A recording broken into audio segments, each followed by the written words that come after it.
우리 시편 15편 한번 볼까요?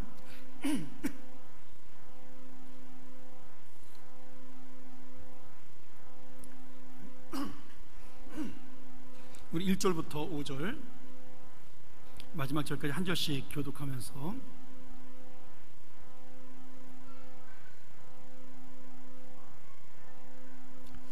제가 먼저 1절 봅니다. 여호와여, 주의 장막에 유할 자 누구오며 주의 성산에 거할 자 누구오니까?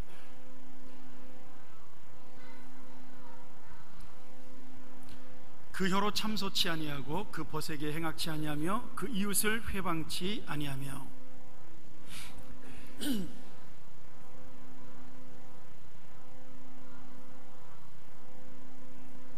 같이 읽을까요? 별리로 대금치 아니하며 뇌물을 받고 무지한 자를 해치 아니하는 자니 이런 일을 행하는 자는 영영이 요동치 아니하리이다. 아멘. 오늘 시편 15편 말씀은 시편에서 굉장히 예배의식에 사용된 중요한 찬양입니다. 우리는 그냥 이렇게 보통 읽지만 이스라엘 백성들은 이 시편 15편을 시편 23편 여호와는 나의 목자시니 그 시와 더불어서 가장 많이 애창하고 부르고 그리고 낭송하는 시가 시편 15편입니다. 이 내용을 보면 하나님을 만날 수 있는 사람, 하나님과 함께 할 수 있는 그런 가장 이상적인 성도, 그 다음에 가장 완전한 성도를 여기서 어떤 사람인가를 우리에게 보여주기 때문에 이 시편의 별명이 훌륭한 시민과 하나님의 신사, 그런 별명으로 불리는 시입니다. 여기 나오는 사람들은 다 믿음의 신사, 그 다음에 믿음의 성도라고 이제 볼 수가 있는 거죠. 심지어 그 구약의 율법을 해석하는 그 탈무드에 보면 모세오경에 나오는 계명을 613개의 계명으로 그렇게 분류를 합니다. 뭐 이렇게 하라, 또 아니면 이렇게 하지 말라, 이런 긍정의 명령과 부정의 명령을 613개로 보는데요.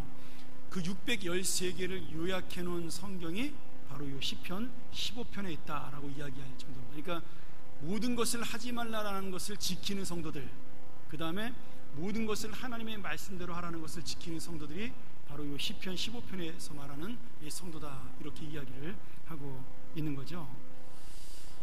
그래서 우리가 단순히 예배에 부르는 찬양시이지만 사실은 이렇게 사는 사람들이 예배에 나와서 하나님의 말씀 앞에 설 때 하나님이 그를 만나준다, 이렇게 우리가 볼 수가 있는 겁니다.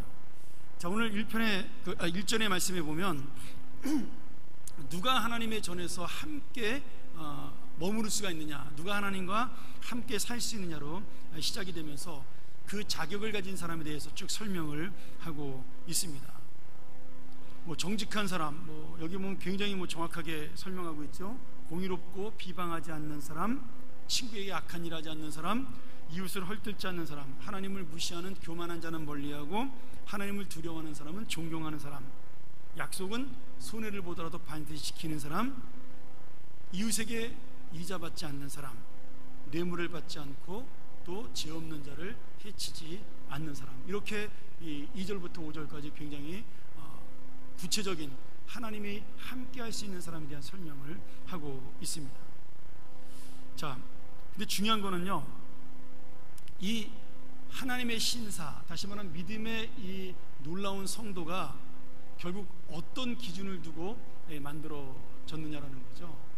여기 보면 두 가지의 기준이 있습니다. 하나는 하나님에 대한 기준이 있고 또 하나는 사람에 대한 기준이 있습니다. 하나님에 대한 기준은 뭐예요? 하나님이 거룩하신 분이기 때문에 그 거룩함을 따라서 같이 살아가는 사람, 하나님같이 거룩한 생활을 하는 사람, 이렇게 하나님의 기준에 대해서 말씀하고 있습니다.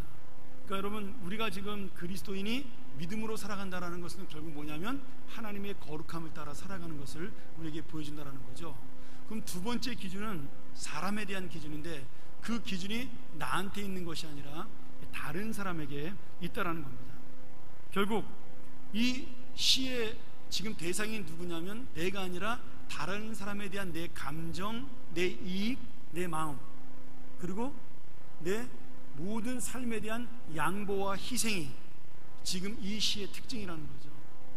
그러니까 하나님과 함께 거하는 사람은 어떤 사람이에요?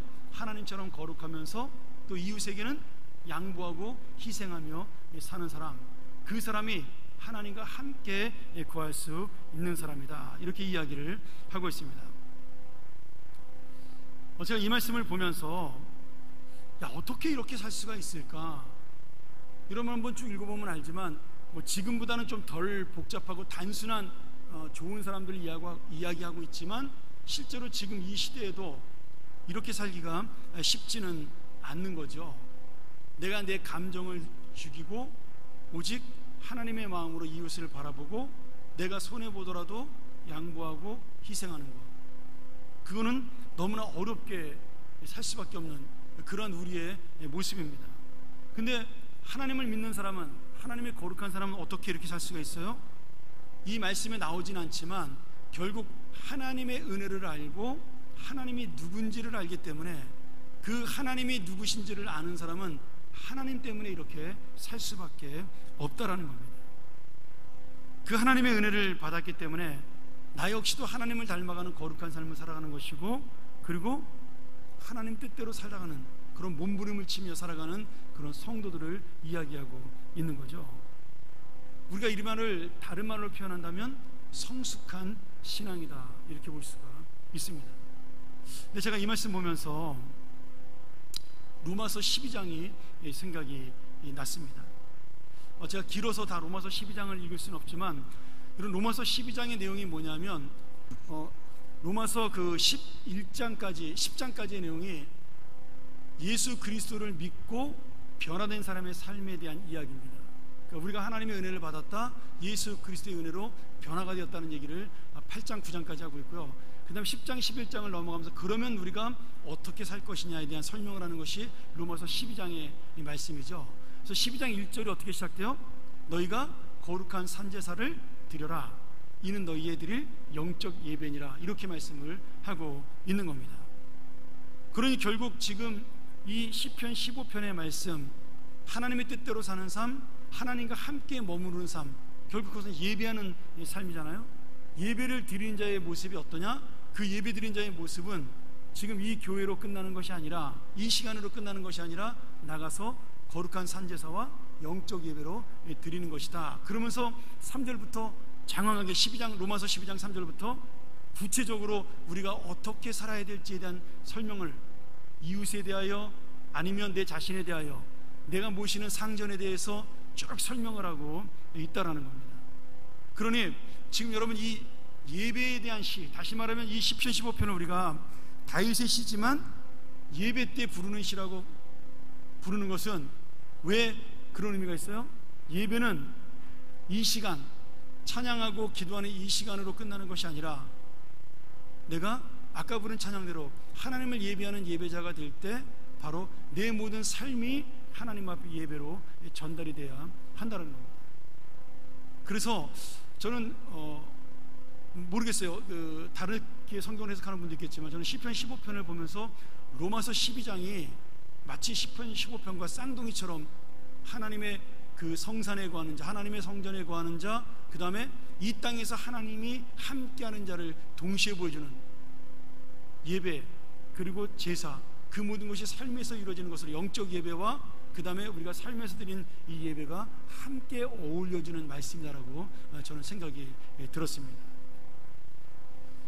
오늘 여러분, 우리가 그리스도인으로서 내가 하나님과 함께 거한다는 것이 얼마나 큰 축복인지 우리가 아셔야 됩니다. 사실 우리가 지금 기도하러 나왔지만, 우리가 특별히 하나님과 만나는 기도의 시간을 갖지만 우리가 살아가는 순간순간마다 그것이 바로 하나님과 예배하는 삶이고 하나님께 기도하는 삶이 되는 거죠.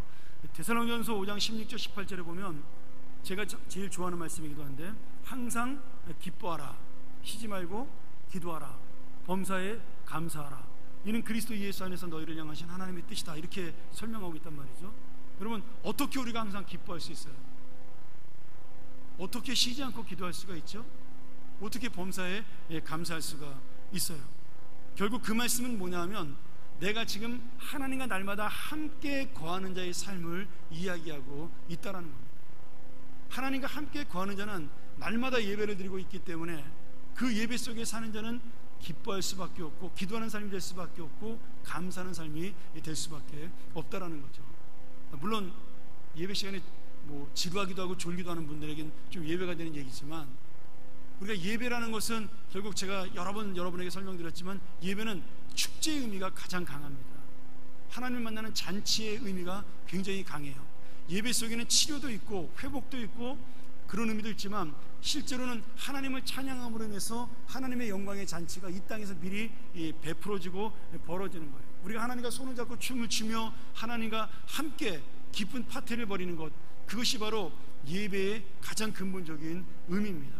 그 예배에는 기쁨이 있는 거죠. 그런 예배 속에 사는 사람은 항상 기뻐할 수밖에 없는 것이고 범사에 감사할 수밖에 없는 겁니다. 그러니 지금 우리가 말하는 삶의 예배라는 것은 결국 내가 하나님의 뜻대로 산다라는 것인데, 이 하나님의 뜻대로 사는 것은 내가 항상 기뻐하고 범사에 감사하고 쉬지 않고 기도하는 것을 동시에 이루는 나를 위한 말씀이기도 하다라는 거죠. 근데 문제는 우리가 날마다 이런 삶을 살 수가 없다라는 거예요. 그렇지 않습니까? 우리가 어떻게 항상 기뻐하고 어떻게 날마다 쉬지 않고 기도하고 범사에 감사하면서 살 수 있겠어요? 이게 불가능하잖아요. 사실은 그렇게 바라는 것이 우리의 소망이고 또 주님의 요청이지만 우리의 연약한 몸으로는 그렇게 살 수가 없습니다. 그러면 하나님께서 우리가 할 수도 없는 이 본문을, 이 말씀을 왜 우리에게 주셨을까? 제가 오늘 이 말씀을 보다가 그 생각을 가만히 하게 되었습니다. 하나님은 분명히 하나님의 거룩함을 따르라고 말하고 있는데, 현실적으로 우리가 이런 하나님의 거룩한 삶을 사는 것이 일시적으로는 가능하고 부분적으로는 가능하지만 전체적으로 완전하기는 불가능하다라는 거예요. 근데 분명히 성경에는 이 시편 15편이든 로마서 12장이든 아까 말했던 데살로니가서 5장 16절 18절이든 분명히 주님이 우리에게 그런 삶을 요청하고 있다라는 거죠. 여기 우리 인생의 믿음으로 사는 인생의 딜레마가 담겨져 있는 겁니다. 이렇게 살기를 꿈꾸지만 이렇게 살 수 없다라는 거예요. 그래서 제가 오늘 이 말씀을 보면서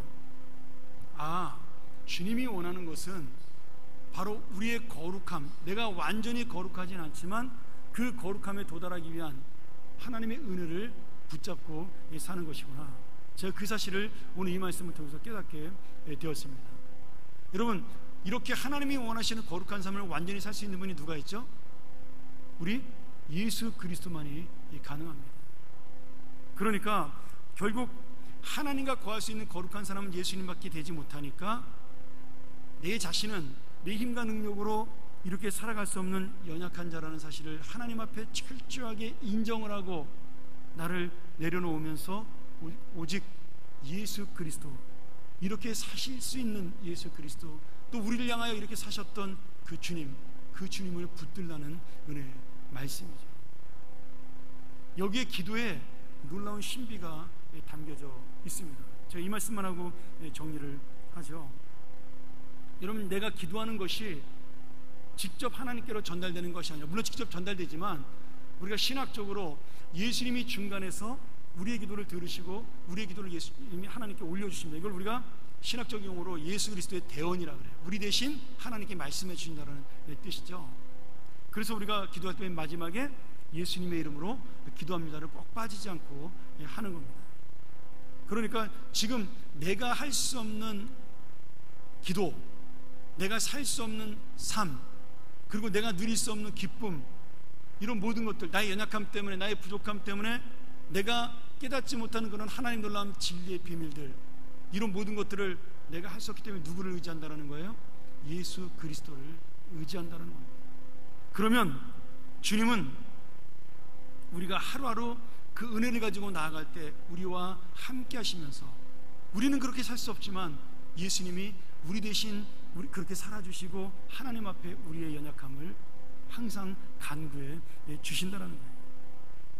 그러니 오늘 하나님과 함께하는 성산이라는 것, 거룩한 산, 하나님과 함께하는 주의 장막이라는 이 교회, 하나님과 함께 살아가는 예배당이라는 것은 따로 떨어져서 있는 건물을 말하는 것도 있지만 꼭 그런 것뿐만이 아니라 내가 오늘 주님의 뜻대로 살지 못하여 하나님 앞에 정말 몸부림치며 예수 그리스도의 은혜를 붙잡을 때 그곳이 바로 주님의 전이 되고 주님의 거룩한 장소가 된다는 겁니다. 그것이 여러분의 가정이든 여러분의 직장이든 아니면 이 교회이든 상관이 없어요. 여러분의 사무실에서든 어디서든지 내가 예수 그리스도의 은혜를 붙잡고 주님의 뜻대로 살기를 원하는 그런 정말 갈등과 몸부림을 가지고 주님 앞에 매달리면 거기가 바로 거룩한 하나님 장소가 된다는 겁니다. 저는 이 말씀을 보면서 이 거룩한 산이 과연 나에게 있을까, 이 거룩한 주님의 전이 날마다 나에게 있을까를 많이 생각을 했어요. 결국 여러분, 내가 예수 그리스도의 은혜를 붙드는 것, 그곳이 바로 주님의 거룩한 산이 되는 거겠죠. 오늘 여러분, 그럼에도 불구하고 나는 연약합니다. 하나님은 우리의 정직한 삶에 대해서 책임져 주신다고 했고, 우리가 주님의 뜻대로 살 때 반드시 함께 하신다라고 오늘 약속했지만, 내 안의 연약함은 그렇게 살다가도 힘이 들면 낙심하고 넘어지고 잊어버리고, 그리고 어느 때는 하나님이 또 나를 도와주지 않는 것처럼 내가 불평하기도 한다라는 거죠. 그럼에도 불구하고 주님은 나와 함께 있다라는 거예요. 그 연약함에도 불구하고 오늘도 예수님 나의 연약함을 붙들고 함께 걸어가 주신다라는 거예요. 내 힘으로는 그 주님의 거룩한 자리에, 주님의 성산에 갈 수 없지만 하나님은 내 손을 이끌고, 그 주님은 내 손을 이끌고 그 산에 함께 가자라고 말씀하시는 겁니다. 내 힘과 능력으로는 그 거룩한 산에 올라갈 수 없지만 주님이 나를 붙잡아줌으로 그 산에 올라갈 수 있다라는 거예요. 여러분, 그것이 바로 우리가 주님 앞에 드리는 기도의 대표적인 모습입니다. 내 힘으로 할 수 없기 때문에 주님을 붙드는 것, 내 능력으로 안 되는 것이기 때문에 주님 앞에 나오는 것, 그것이 바로 기도의 은혜라는 거죠. 오늘 내가 약해도 주님은 우리를 거룩한 하나님의 자녀로 인정해 주십니다. 왜요? 내가 그 주님을 붙들고 있기 때문인 거죠. 그래서 오늘 이 자리가 바로 나를 아시는 하나님, 나를 아시는 예수 그리스도, 그리고 나의 연약함과 나의 부족함과 나의 무능함을 붙들어 주시는 그 주님, 그 주님을 만나는 자리가 될 줄로 믿습니다. 제가 주일 설교 준비하면서 제가 내일 그 어린이부 수련회하고 SL부반 수련회 한번 가서 격려해 주려고 제가 설교를 조금 미리 준비를 했습니다. 근데 제가 이제 이번 주에 야곱이 야복강가에서 하나님 앞에 이제 엎드려지는 장면이 이제 오늘 본문의 내용을 제가 오늘 설교 준비를 했는데요. 여러분, 쓰러진 야곱에게, 그리고 힘들어서 지금 낙심하고 있는 야곱에게, 어쩌면 야곱은 그 야복강가에서 너무나 형이 두려워서 눕지도 못하고 편안하게 두려움과 공포에 떨면서 그 자리에 아마 있었을 거예요. 그 야곱의 부족함, 연약함이 분명히 그 자리에 있습니다. 야곱이 하나님을 모르는 게 아니잖아요. 그런데도 그때 야곱은 하나님을 부르지 않아요. 한숨만 내리시고 걱정만 하면서 그 야복강 나루터에서 형이 자기를 죽이러 올까봐 두려움에 떨면서 도망갈 기회만 기다리고 있는 거죠. 그리고 앞에 먼저 떠나보낸 그 세 대로 나눠서 떠나보냈던 자기의 가족들, 자기의 그 아들들, 자기의 종들이 어떤 소식을 가지고 올까를 기다리면서 두려움에 떨고 있었습니다. 근데 그 야곱에게 하나님이 먼저 찾아와 주셨다는 거예요. 야곱은 신사가 아니에요. 야곱은 믿음의 사람으로 살지도 못했습니다. 부끄러운 인생이죠. 연약한 인생이죠. 그러면서도 하나님을 붙들지도 못하는 그러한 못나고 불신앙적인 인생입니다. 근데 그런 야곱을 하나님이 내 아들이라고 찾아와 주시는 거죠. 그 사람을 거룩한 자로 만들기 위하여 하나님이 그와 씨름하시면서 함께 찾아와 주시는 겁니다. 오늘 여러분, 그것이 바로 오늘 성산으로 인도하시고 주의 전으로 나를 함께 붙드시는 예수 그리스도의 은혜입니다. 야곱에게는 그 야복강 나루터가 하나님을 만나는 자리였고 하나님의 은혜를 깨닫는 이 자리였습니다. 여러분에게는 오늘 이 자리가 바로 나를 아시는 하나님과 함께하는 자리가 되고 하나님을 붙드는 자리가 되고 나의 거룩한 산이 되고 나의 거룩한 자리가 되기를 주의 이름으로 축원합니다. 그 중세 유럽의 성자였던 성 프란시스의 일생을 썼던 보나벤투라라는 유명한 그 성직자가 있습니다. 중세 시대에. 우리 한번 책 한번 제가 그림으로 보여준 것 같은데 우리나라에 아직 번역이 되지 않은 것 같아요. 그 The Life of Saint Francis라는 그 책인데, 뭐 제가 너무 오래전에 읽었던 책에서 뭐 다 기억은 안 나지만 저한테 마음에 남는 구절이 있어 제가 적어놓았던 그런 구절이 있습니다. 뭐 영어로 되어 있는데 제가 한번 번역을 해서 드리면 이런 거예요. 거룩한 사람은 흠이나 결점이 작은 자가 아니라 가장 용기 있는 사람이다. 이렇게 보나펜투라가 성 프란시스의 이야기를 인용하고 있습니다. 여러분, 여기 가장 용기 있는 자가 무엇일까요? 흠이 있어도 부족하고 연약해도 주님 앞에 나가는, 믿음으로 나가는 자가 바로 용기 있는 자를 이야기합니다. 여러분, 이 자리가 바로 그 프란시스처럼 정말 죄인의 몸이지만 하나님의 그 믿음의 용기를 가지고 정말 담대하게 예수 그리스도를 붙잡는 자리가 되기를 소원하고요, 그 주님을 붙잡는 우리를 하나님께 놓지 아니하시고 오늘도 우리와 함께 하시는 야곱에게 주셨던 그 놀라운 은혜, 정말 야복강 나루터에서 절망 속에 고개를 떨고 있던 그를 불러 세우셔서 그와 씨름하면서까지 그를 하나님의 자녀로 끝까지 세우시는 그 하나님의 은혜를 오늘 우리가 함께 맛봐 이 자리가 바로 여러분의 거룩한 산, 거룩한 주님의 자리가 되기를 주의 이름으로 간절히 소원합니다. 우리가 한번 이 시간 이 말씀 가지고 기도했으면 좋겠습니다.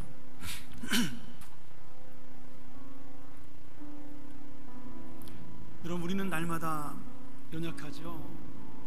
내 모든 행동 하나하나를 주님 앞에 내려놓고 볼 때 우리가 정말 어떻게 하나님과 함께 거하는 자가 될 수 있겠습니까? 하나님의 거룩함 앞에 어떻게 우리가 머리를 들 수가 있겠어요? 근데 주님은 그것을 바라보는 것이 아니라, 우리의 거룩함을 보는 것이 아니라 부족하더라도 주님 앞에 나오는 믿음을 바라보고 계십니다. 여러분, 정말 거룩한 자는 흠이 없는 자가 아니라 하나님 앞에 그 은혜를 기다리며 나아가는 자임을 붙드셨으면 좋겠어요. 하나님, 오늘 내가 이 말씀을 가지고 주님 앞에 나가는 자가 되기를 소원합니다. 이 은혜를 붙드는 자가 되기를 소원합니다. 나는 부족하고 연약합니다. 그러나 우리 주님은 강하시오니 정말 나를 붙잡아 주시며 나와 동행하시며 나와 인도하여 주시옵소서. 우리가 한번 통성으로 기도하겠습니다.